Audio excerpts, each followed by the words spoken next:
നമസ്കാരം, എല്ലാവർക്കും മറ്റൊരു വീഡിയോയിലേക്ക് സ്വാഗതം. ഞാനിപ്പോഴുള്ളത് കൊട്ടാരക്കര റെയിൽവേ സ്റ്റേഷനിലാണ്. തിരുമലക്കോവിൽ എന്ന ക്ഷേത്രത്തിലേക്ക് പോകാൻ വേണ്ടിയിട്ടാണ് ഞാൻ എത്തിയിരിക്കുന്നത്. ഈ ട്രെയിനിലാണ് ഞാൻ പോകുന്നത്.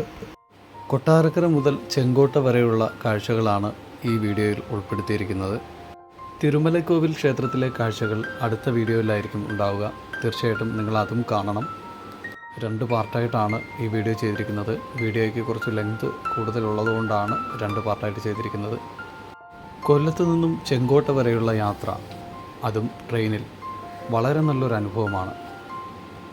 നമ്മൾ ഒരിക്കലെങ്കിലും ഈ ഒരു യാത്ര അനുഭവിച്ചിരിക്കണം. അത്രത്തോളം നല്ല നല്ല കാഴ്ചകളാണ് നമ്മളെ തേടിയിരിക്കുന്നത്. വളരെ കുറഞ്ഞ ചെലവിൽ അയൽ സംസ്ഥാനത്ത് പോയി വരാൻ സാധിക്കുന്ന ഒരു ട്രെയിൻ യാത്ര കൂടിയാണ് കൊല്ലം ചെങ്കോട്ട യാത്ര. കേരളത്തിൻ്റെ വിനോദസഞ്ചാര ഭൂപടത്തിൽ ഒഴിച്ചുകൂടാനാവാത്ത റെയിൽപാതയാണ് കൊല്ലം ചെങ്കോട്ട റെയിൽപാത. 92 കിലോമീറ്റർ വരുന്ന പാതയിലൂടെ 1902 കൊല്ലത്ത് നിന്ന് പരീക്ഷണാടിസ്ഥാനത്തിൽ ചരക്ക് തീവണ്ടി ഓടിയത്. ഏറെക്കാലം മീറ്റർ ഗേജ് ആയിരുന്ന പാത ബ്രോഡ് ഗേജ് ആക്കാനുള്ള നടപടികൾ തുടങ്ങിയത് 1997-98 കാലഘട്ടത്തിലായിരുന്നു. കൊല്ലം വിരുധനഗർ ബ്രോഡ് ഗേജ് വികസനത്തിൻ്റെ ഭാഗമായിട്ടായിരുന്നു വിപുലീകരണം. നിർമ്മാണ ചെലവ് 151 കോടി രൂപയായിരുന്നു. വിപുലീകരണത്തിൻ്റെ ആദ്യഘട്ടമായി കൊല്ലം പുനലൂർ മീറ്റർ ഗേജ് സേവനം 2006 അവസാനിപ്പിച്ചു. 3 കൊല്ലത്തിനു ശേഷം 2010 മെയ് 12 കൊല്ലം മുതൽ പുനലൂർ വരെയുള്ള 43.25 കിലോമീറ്റർ പാത റോഡ് ഗേജ് ആക്കി മാറ്റി കമ്മീഷൻ ചെയ്തു. ബാംഗ്ലൂരിലേക്കും ചെന്നൈയിലേക്കുമുള്ള യാത്രയും ഇതോടെ ഏറെ സുഗമമായി. 4 ഭാഗവും മലകളാൽ ചുറ്റപ്പെട്ട് കിടക്കുന്ന പാതയിലൂടെയുള്ള യാത്ര അവിസ്മരണീയമാണ്.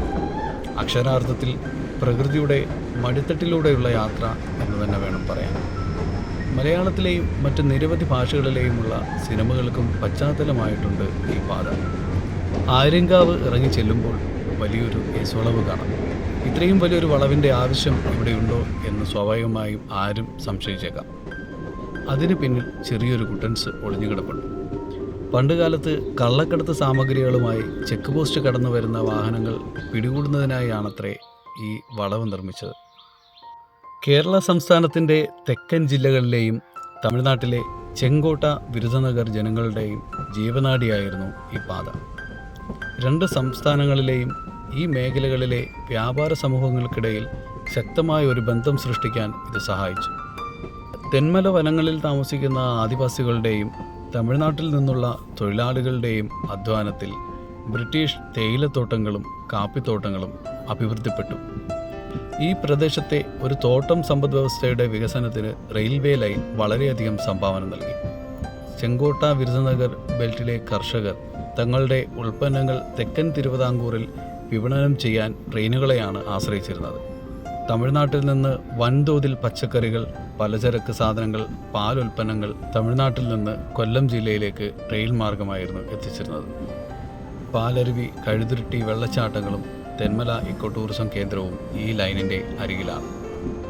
ലക്ഷ്യസ്ഥാനത്തുള്ള കുറ്റാലം വെള്ളച്ചാട്ടം ഈ പാതയെ പ്രകൃതി സ്നേഹികൾക്കിടയിൽ ജനപ്രിയമാക്കുന്നു.